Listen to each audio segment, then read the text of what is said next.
Assalamualaikum warahmatullahi wabarakatuh. Perkenalkan saya Maria Putri Sulistiawati dengan NIM 2121111024 dari program studi Hukum Ekonomi Syariah kelas 3A. Di sini saya akan menjelaskan mengenai kaidah usuliyah dan fiqhiyah dari kaidah 6 hingga kaidah 17.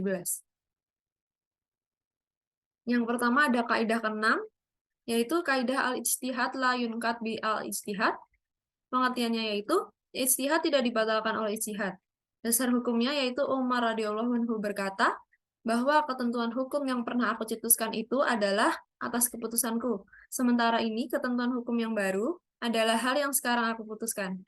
Contohnya yaitu seseorang yang melaksanakan sholat dengan menghadap suatu arah yang dianggapnya sebagai kiblat, kemudian pada waktu masuk sholat berikutnya berubah anggapannya tentang arah kiblat, maka ia harus menghadap arah yang dianggapnya kiblat, serta tidak wajib mengkodok sholat pertamanya. Selanjutnya ada kaidah ketujuh, yaitu kaidah iza ijtama al-halal wa al-haram guliba al-haram. Yaitu apabila berkumpul antara yang halal dan yang haram, maka dimenangkan yang haram. Dasar hukumnya terdapat dalam Quran Surat Al-An'am ayat 108, yang berbunyi, wala tasubbu lazina yad'una min dunillahi fayasubbullaha adwan bighairi ilmi. Artinya, dan janganlah kamu memaki sesembahan-sesembahan yang mereka sembah selain Allah, karena mereka nanti akan memaki Allah dengan melampaui batas tanpa pengetahuan. Contohnya, bila air tawar bercampur dengan minuman alkohol atau khamr, maka air tawar tersebut menjadi haram. Selanjutnya kaidah ke-8, yaitu kaidah al-ijsar bil qurbi makruhun wa fi ghairiha makbubun. Yaitu mengutamakan orang lain dalam hal ibadah hukumnya adalah makruh, namun dalam hal selain ibadah adalah dianjurkan.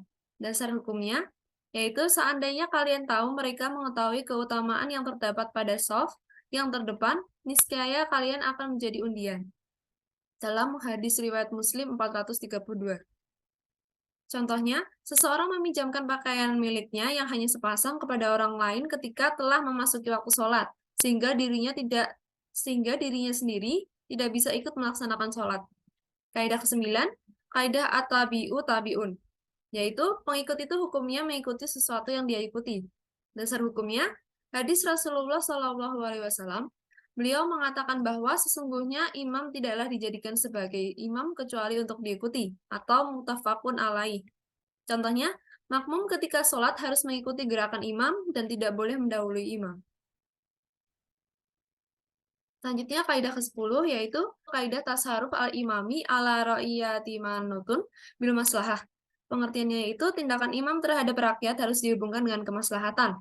Dasar hukumnya terdapat dalam Quran Surat An-Nisa ayat 58 yang berbunyi, Innallaha ya'murukum antu'adul amanati ila ahliha wa idha hakamtum bainan nasi ahtaquinu bil adl. Yang artinya, sungguh Allah menyuruhmu menyampaikan amanat kepada yang berhak menerimanya, dan apabila kamu menetapkan hukum di antara manusia, hendaknya kamu menetapkan dengan dalil. Contoh, perintah boleh melakukan penggusuran perkampungan rakyat untuk kepentingan sarana dan prasarana umum, namun dengan memberikannya ganti rugi yang memadai.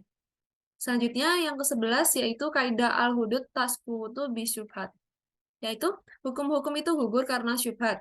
Dasar hukumnya, dalam hadis dari Rasulullah SAW, beliau mengatakan bahwa hindarkanlah hukuman-hukuman karena adanya syubhat. Contohnya, minum minuman keras dengan dalih sebagai obat, sekalipun menurut dalil yang lebih kuat, minuman keras tersebut tetap dianggap haram.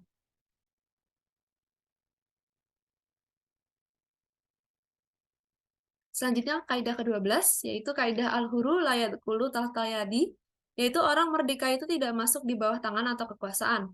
Dasar hukumnya, hadis menurut Tajuddin As-Subki bahwa sesungguhnya orang merdeka adalah masuk dalam kekuasaan. Contohnya, seandainya mengurung orang merdeka dengan memperlakukannya dengan baik, kemudian dia mati tertimpa tembok yang roboh, maka tidak wajib membayar ganti ruginya. Tetapi kalau hamba wajib diganti ruginya. Kaidah ke-13, yaitu kaidah al-harimu lahu hukmu ma huwa harimun lahu, yaitu yang mengelilingi larangan hukumnya sama dengan yang dikelilinginya.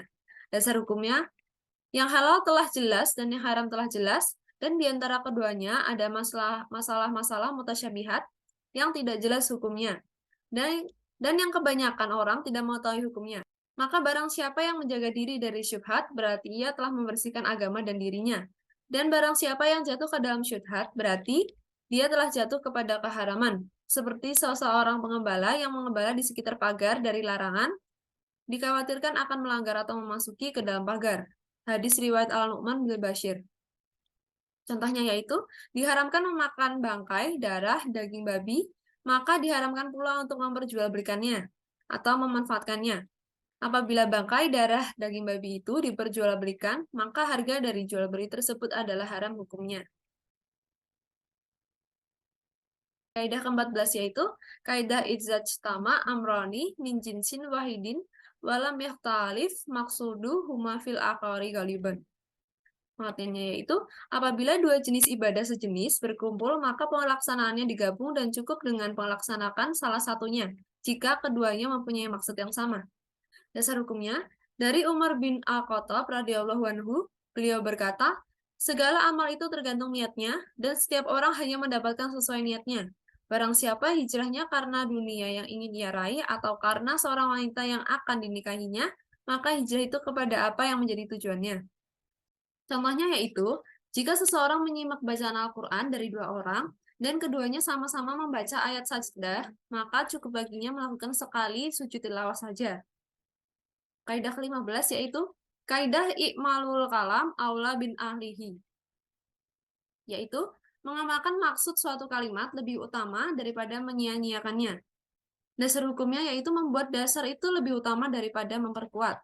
Contohnya, seseorang bersumpah tidak akan memakan pohon kurma, tetapi dia memakan buah dari pohon kurma tersebut, maka dia telah dianggap melanggar sumpah. Karena maksud dari pohon kurma adalah termasuk apa saja yang dihasilkan pohon tersebut.